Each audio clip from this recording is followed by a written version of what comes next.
विधिमंडळातल्या photo सेशनमध्ये एकनाथ शिंदे उद्धव ठाकरे एकाच फ्रेममध्ये। सत्ताधाऱ्यांच्या आग्रहानंतरही उद्धव ठाकरेंनी एकनाथ शिंदेंच्या बाजूला बसणं टाळलं।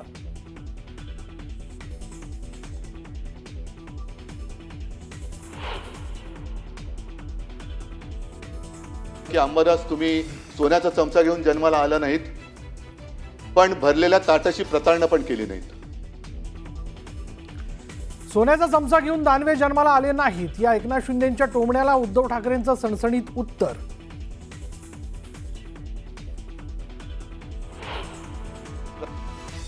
आम्हाला तिकडे याचा स्कोप उरला नाही 29, तुम्हाला इकडे याचा स्कोप विचार करता येईल। म्हणजे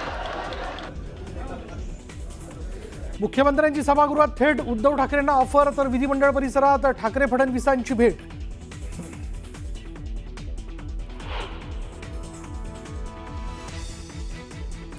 मुख्यमंत्री फडणवीस आणि आदित्य ठाकरेंची एका कार्यक्रमात भेट। तुम्ही ऑफर दिली, मी स्वागताला आलो। आदित्य ठाकरेंचं वक्तव्य तर गंमत केली, फडणवीसांचं प्रत्युत्तर।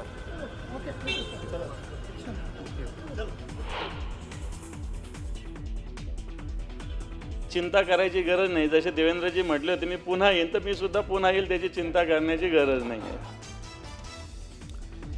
देवेंद्र फडणवीस बोलले होते, मी पुन्हा येईन, मी पण तेच म्हणतो, मी पुन्हा येईन, पण ते कुठून येईन ते विचारू नका। अंबादास दानवेंची फटकेबाजी।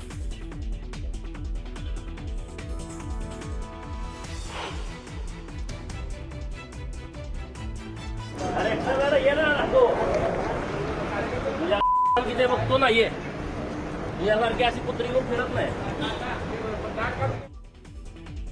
विधान भवन बाहेर गोपीचंद पडळकर आणि जितेंद्र आव्हाडांमध्ये चकमक, किरकोळ वादातून शिवीगाळ।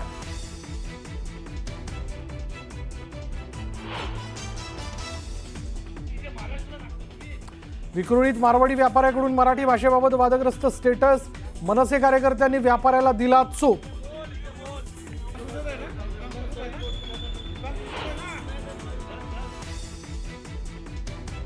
कोणतंही राजकीय विधान करायचं असेल तर मी अधिकृत पत्रकार परिषद घेईन, मनसे अध्यक्ष राज ठाकरेंची सोशल मीडियावर पोस्टमुळे ठाकरे बंधू एकत्र येण्यावर संभ्रम कायम।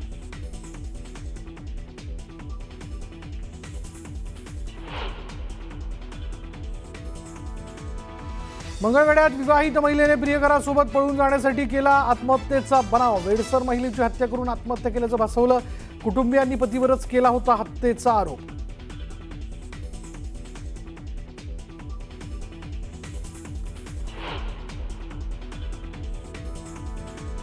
गणेशोत्सवात कोकणात जाणाऱ्यांसाठी खुशखबर, मुंबई ते रत्नागिरी, सिंधुदुर्ग, विजयदुर्ग असा M2M फेरीने करता येणार सागरी प्रवास।